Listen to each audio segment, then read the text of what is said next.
Welcome back in Efficient Graphic Design channel. In today's lesson, I will show you how to create this cool kind of logo.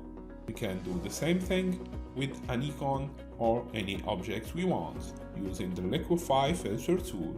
Let's learn how to do that, but before we begin, if you don't have the Adobe Photoshop installed in your machine, I placed the link in the description below where you can download the last version of Photoshop for free.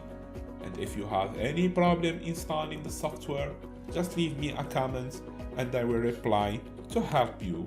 So let's begin. So to begin, we open the background image we will use. We unlock the layer of the background like you can see. And the first thing we are going to do, we zoom in a little. And we go to filter, noise, and we choose median filter. We make something like 50 pixels or 20 pixels in this filter. We will use this filter to give the background an effect like it is done with paint. Okay, that's good. We apply the filter. Now we go to the text tool and we use the text tool to write our character. We will use the character G with this font. Personal use, I will make this font in the links below the description where you can download this font to use it. So I make zoom in, that's right, with the move tool. I position the character in the right place in the image and I go to the image layer like you can see here and I move it to the top. Like you can notice now, the background layer hide the character, it's normal, because it is the one on the top. And right click, we choose create clip and mask. Like you can see, when we create the clip and mask, the background image is placed in the character. I can move it into the character, like you can see, into the text. I move the background into the text until I have the gradient of the colors I want, until I have the image in the right place. So I select the two layers and I go to layer and I choose merge layers to make them in one simple layer. I create a new layer now and I go to edit. I choose fill. That's good. I will choose a color. I will choose the black one, the black color, and I click OK. Like you can see, the black layer hide the character and text. So I make it as the bottom. I move it to the bottom to make the character appears. That's fine. I select the text layer and I go now to filter and liquify. I will use the liquify filter. I click OK and now the liquify filter window is open. I make zoom in to make the character and the text appears very clearly, and I use the forward warp tool with the density 15 and I begin doing my effects in the character using this tool. Like you can notice here, it gives us the effects, something like weaving into the character, like you can notice here. That's good. These parts also here. think that's enough for this part here. Using the forward warp tool. Okay, and now I make the tool smaller with a small size. I go to these parts here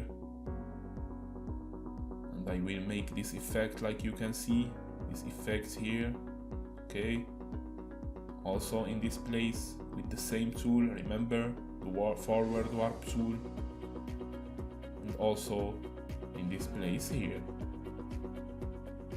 Okay, I make the same effect, like you can see, using always the same tool. And now I am done with this tool. What I'm using now is the Bloat Tool. The Bloat Tool makes things bigger, like you can see. If I use it here, oops, it is not the effect I want. Okay, I will try to reconstruct this place here.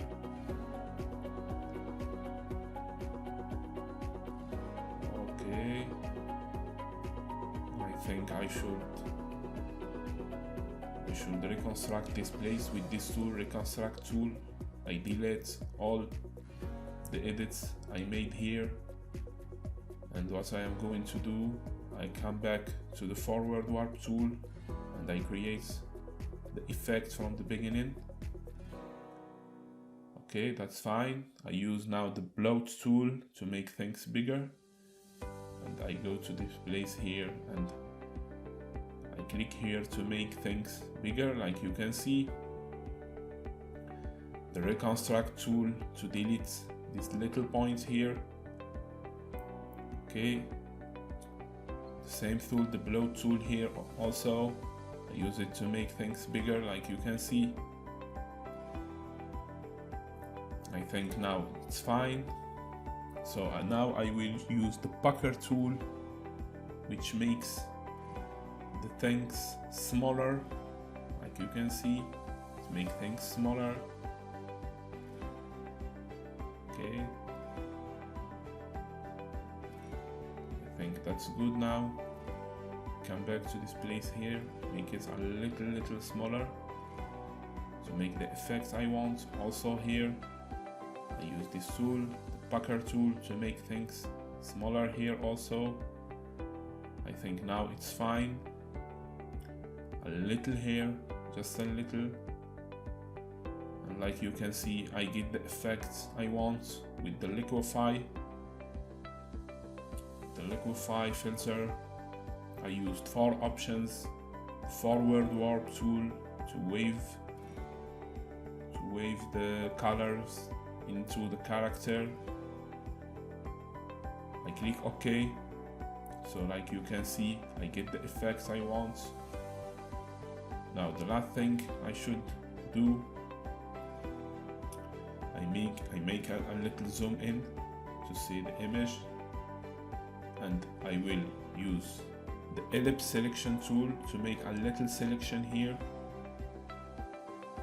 and Ctrl C, Ctrl V to create the selection, and I move it with the move tool under this place here. Ctrl T to resize it, to scale it. I make it smaller, like you can see. Okay. Now it's fine, like you can see. Okay, what I am going to do now, I select the 2 layers, the layer of the ellipse selection and the layer of the character, and I will merge them, merge layers, to get just one layer. And I go to effects and I will choose the Bevel and Embossers effect. Bevel and Embossers effect, so the window of the Bevel and Embossers effect is opened now. Okay, so in this case I will choose the inner bevel in the style. Okay, I will choose the smooth, 53 in the depth, the direction up, the size something like 54, the soften, of course, 0. Like you can see here in the depth, I will use 53. In the size, I will use something like 15.4. For the soften, I will use the 0. I don't want any soften. And for the angle, I will use 137 degree in the angle.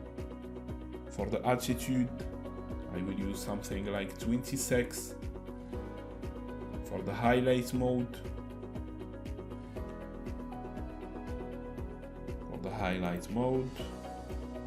I will use the screen mode with 50% in the opacity, and for the shadow mode, I will use the mode multiply and 50% in the opacity. Like you can see, these are the edits I made with the Bevel and Emboss effect. Like you can see, the effect is added now in the layer. I can make it on and off at any time I want.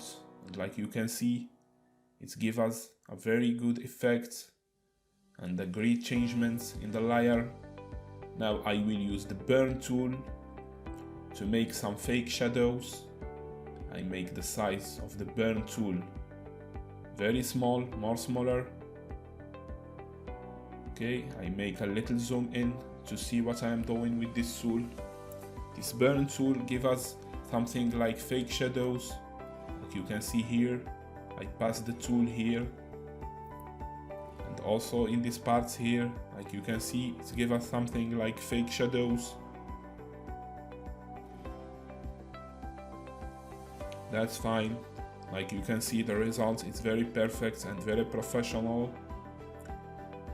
I used in this lesson the Liquify filter and the burn tool and the Bevel and Embossers effect. Alright guys, I wish you enjoyed this tutorial. Don't forget to subscribe to get the tutorials coming up, and if you have any issues in installing the software or applying today's lesson, just leave me a comment and I will reply. Thanks for watching, and see you in the next tutorials.